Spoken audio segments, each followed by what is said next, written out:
You're watching Training Camp with Adam Marburger, exclusively on CBT News.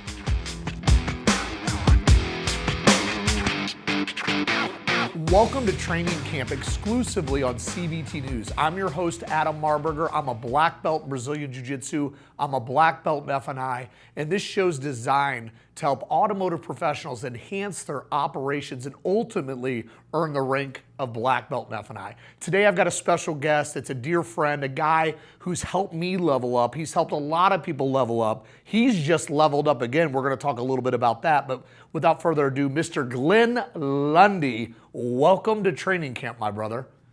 What's up, man? Great to be here. Why do you got to start throwing out all this black belt stuff, dude? Are you threatening me? I'm not threatening me you. right out the gate? Hey, I'm not threatening you, brother. I got your back for life. I'm like your little mini bodyguard is what I am. So, hey, let's get right to it. I know you're down at NAMAD. You're down in Miami. Heck, you're in your Mr. Grant Cardone's studio right now. Is that where you're at, Mr. Glenn Lundy? Yes, we are in Cardone's studio right now. I don't know if you can see all that. But, so we're here in Grant Cardone's studio down here in Miami. I love this place. Miami's an incredible place. It's always filled with inspiring people and inspiring opportunities. So I'm excited about this opportunity and then to be here for NAMAD, man. NAMAD is I know I do a lot of events and I apologize to anybody I offend, but nobody does it like NAMAD, bro. Yeah. Nobody does it like NAMAD. So super excited about the NAMAD event this week. Well, you bring a lot of value to them, my friend. So hey, let's get right into it. So, you are the king of personal development. You're a gentleman personally that's helped me kind of grow to that next level. And we'll touch on that. But recently you just opened another business. So now you're an automotive retailer. Tell us a little bit about what made you decide to open a dealership, and just tell us a little bit about the store and how things are going so far. Yeah, Adam, I have no idea why I was crazy enough to open a dealership. I literally have no idea. You and I both made a decision to get out of the retail side of automotive. You and I both have had tremendous success with that decision. And then I was literally driving down the street on a Sunday afternoon after church. I saw an empty lot, and I just happened to know that there was an empty lot in there. I knew the people's name on the sign. And God just put it on my heart like, hey, you should call and find out what's going on with this thing. So I called. There was a partnership breakup, and they were dissolving, their dealership group, and this little tiny utopian spot had kind of become the redheaded stepchild of the group. And so it was just waiting for a home. Nobody really knew what they were going to do with it. And so I said, hey, let's have a meeting. We had a meeting. Literally 11 days from that phone call, I owned it. 11 days later. With some incredible partners. So here we are. It's been a whirlwind. We've been open 2 weeks now. We're brand new, but it's pretty amazing. Now, I'm assuming you're using those same 800% principles that you share with all of your dealers, and from what you've done in the past to build your stores, you've implemented in your new store, I'm assuming, correct? Oh, yeah, absolutely, man. Absolutely. And I personally, Adam, I'm not operating this store, because it's very important to me. When I saw the opportunity, I thought, okay, this is a great opportunity to not just teach practical, application things in theory, but we can actually show, right? I can take my video camera and I can show in the dealership exactly what our processes look like. I can pull the statements, I can say, hey, I'm in the trenches with you, bro. I totally get it, right? We just bought, for example, Adam, we just bought 184 used cars from auction in the last 4 weeks. Wow. And then had to get them all shipped and so on and so forth, serviced. And so I can say, yeah, I get it, right? Me too. I understand the challenges that you're dealing with. And so that's what I'm most excited about is yes, it is a great opportunity to build a dealership where other people can grow and learn. I'm excited about that. But it's also something we can use to help other dealers across the industry grow and learn. And that's really what 800% is all about, man. It's about helping the industry as a whole be elevated, because there's plenty for everyone out there. Yeah, and I can relate to you because we both left retail very long careers in retail. We went out and opened up our other businesses. I guess some people can call us vendors. I don't like to use that V word. You're an actual car dealer now, right? But there's something to be said for those that have walked the walk, talked the talk, been in the trenches, out giving advice to other dealers from past experience. So hats off to you for that. And one thing I want to talk about real quick is, personal development training. I found you several years ago when you were in your closet in your house hosting your morning show, Rise and Grind. And I found you just scrolling on Facebook, and obviously I was gravitated. And honestly, that little period of my life going back to 2017, it gave me the structure, organization, discipline. Being involved that early in the morning allowed me to kind of go out and dominate. So if you would, how in the heck did you become such a personal growth junkie? I mean, when I think of anybody in the industry that is just committed to their personal development, it's you, and you've helped so many others kind of rise to the top. How did you get there? I mean, when was that decision made that you're going to commit daily in yourself, and so you can pour into others at a higher capacity? I'd like to hear a little bit about that. Yeah, so the moment I realized that I was a spiritual being, not just mind and body, but ultimately mind, body, and spirit. And at the same time I realized that as a spiritual being, I was responsible for the results I was getting in my life. Like, I truly was the catalyst, right? I have a friend, he wrote this book that's called You're the Effing Problem, right? And heard of that guy. For me, yeah, he's a great guy, man. He's an amazing guy. You guys should all check that book out. But I realized I was the effing problem, man. And once I realized that, then I went, okay, well, wait a minute. If I'm the catalyst of everything negative in my life, then does that mean I can be the catalyst of good things in my life? And if the answer is yes, how? Like, okay, I have a superpower. How do I hone it in? How do I learn how to use it, right? Spider-Man gets his first superpowers. He at some point, you got to jump off a building. Mm-hmm. And so for me, that's how I got into the world of personal development, is I'm like, okay, wait a minute. I'm actually responsible for these results. How is that? Why is that? And how do I hone those skills in so I can point myself in the right direction?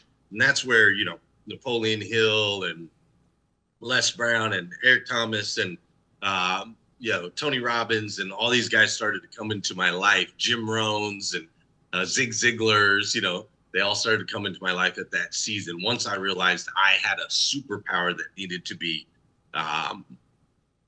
directed, if that makes sense. Yeah, it does. And it isn't amazing how when you commit to personal growth, how your paycheck also evolves as well, right? I mean, isn't it crazy how if you do the right things, you commit, the bank account just is healthy, right? Can you allude on that a little bit? Well, I think evolves is the right word, because I'm learning a lot of things, Adam. My guess is you probably have or will in the future continue to learn. But what I'm learning is actually my bank account is not the thing that grows. My bank account's, I'm looking at the bank account every other week like, oh man, do we have enough money for payroll in here, right? But an understanding of how money works definitely grows. And my financial security has expanded massively. Our assets, our net worth, these are all things that have expanded, right? Yeah. At a tremendous level. I mean, golly. And so, yeah, when you expand, and I really do believe it's a spiritual thing. Like, you are not your body. You are not your body. And when you come to realize that, then you start to break out of any limitations that you might have mentally or physically, when you start to realize, wow, there's more. And so as you grow and expand, yeah, absolutely, your financial position evolves, which I love that word. Yes. Here's one thing, like you and I both, we touch a lot of different stores. So we're thousands of dealer operations, and you see the stores that are committed to process, personal growth, they've got good cultures, and you compare them to the stores that are kind of like in the status quo. So for the dealers out there that are maybe a little bit stuck and they're actually, looking for more, they just maybe haven't taken action. What is some good advice you can give a dealer out there that's really not quite committed to personal growth, maybe not quite committed to change, but they're lukewarm, open-minded to it, and somewhat receptive? What advice would you give some of these dealers that are on the fence and they know they need to make a change? Yeah, so the advice that I would give is if you change the way you start your day, it'll make a massive impact in your life. So if you just want to start leaning in, a personal morning routine is the best way to start, but also having a morning routine in your dealership. Adam, you've been in just as many dealerships as I have, and you know how most dealerships get started in the morning. So-and-so trickles in at whatever time, and another guy trickles in at this time. They're maybe hungover from the night before. Then they get together and they're drinking Red Bulls and, Celsius energy drinks or whatever the heck the energy drink is of the flavor of the month. And then they're talking about how they played Fortnite till 4 o'clock in the morning last night. And then somebody at some point says, oh, what should we do for breakfast? And who's going to run for breakfast? And then somebody else runs and they get the sausage breakfast burritos from McDonald's or whatever the heck it is, right? This is standard procedure across the auto industry. And around 10:30 or 11 o'clock, we actually start getting this thing in motion, right? That's typical in most dealerships. So what I challenge all of my dealers, and will challenge the dealers listening to this today, is change the way you start your day, both at home and in your store. When you start the day with a positive morning meeting, when you can start the day with giving some structure and some discipline to your team, when you can start the day by getting them performing at 8:30 instead of 11:30, so they know they have to make better decisions the night before. Like, it affects everything when you start the day off powerfully, and it helps you get a huge leap on the competition, because your competition is all running around getting energy drinks while you guys are in there hitting the phone. So I would say, easy piece of advice if you're on the edge, personal development, morning routines are the key to success. Having them individually and in your business, that's the way to go. So for the sake of time, I got a few questions about your store. I've got some curiosity here. And I know you got a hard stop. You got another meeting you've got to go to. I saw something online. I don't know if I had some wine in me. I don't know if I read it right, if I didn't read it right. But do you allow your staff to kind of pick and choose their own hours? I thought I saw something like that. And if that is the case, kind of what was your thought process behind allowing your team to make the decision when they're going to work? I'd love to hear about this.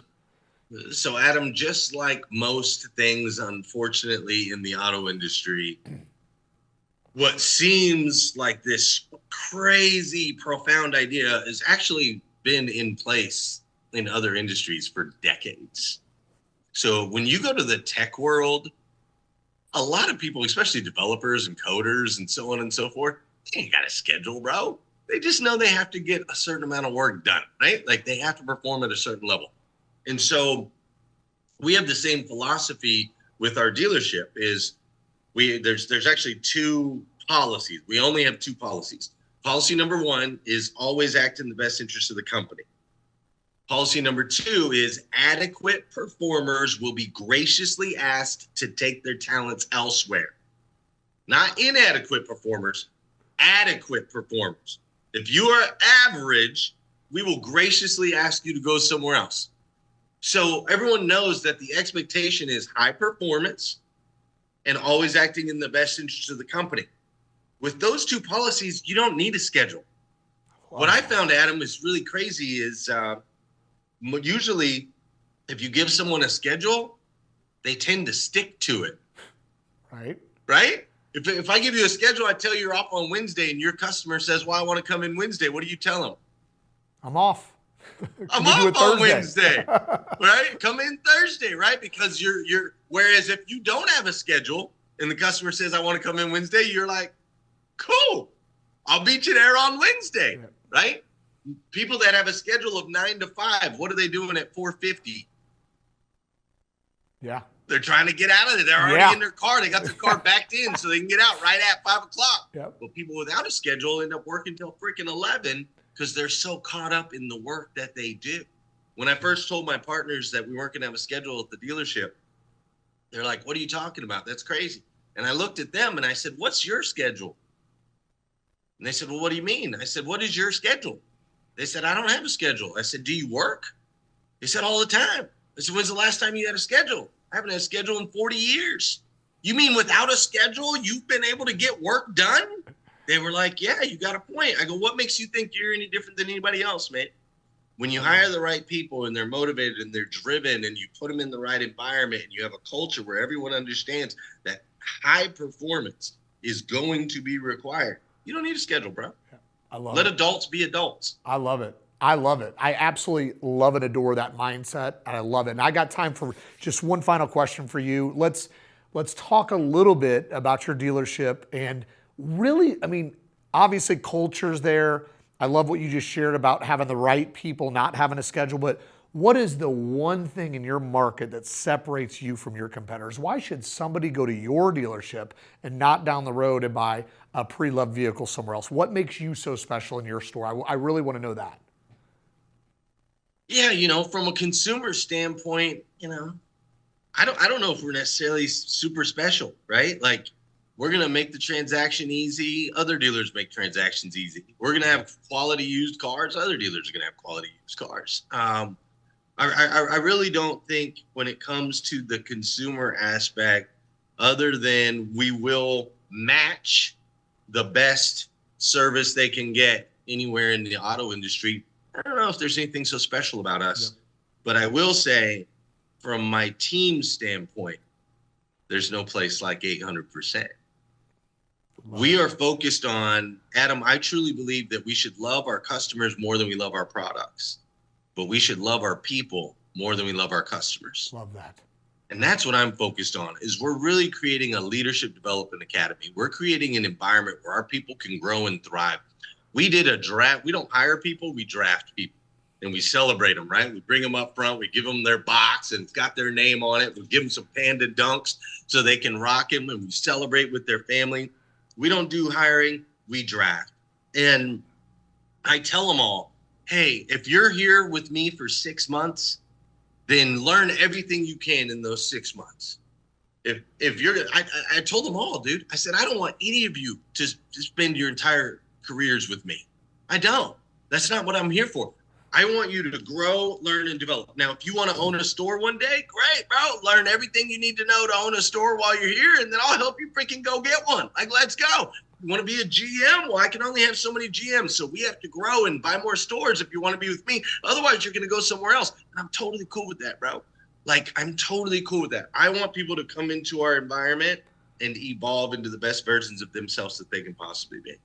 My belief is, in doing that, that ultimately, of course, that will trickle down to an amazing experience for the customer, right? Because people are excited and they're growing and they're thriving. So that's really what separates us in this industry, is we are, that whole customer's always right. Yes, I'm out, dude. The customer will be the benefit of me treating my people right. Amen. And that's the direction we're going. I love it. So, ladies and gentlemen, 800% Elite Auto, Lexington, Kentucky. Be following these guys. They're doing great things. Glenn, I'm proud of you, brother. It's an honor and a privilege. Thank you. I know you were extremely busy down there at NAMAD. Thank you for making the time to come on the show today. It means a ton to me, brother, and I look forward to having you back on sometime in the future. I know you've got to run, so thank you, and go do what you do, Glenn. You're a blessing to many. Thank you. Thanks, Adam. I appreciate you. I'm so proud of you. What a great show. I love it. Let's go. Let's go, baby. Thanks for watching Training Camp with Adam Marburger, exclusively on CBT News.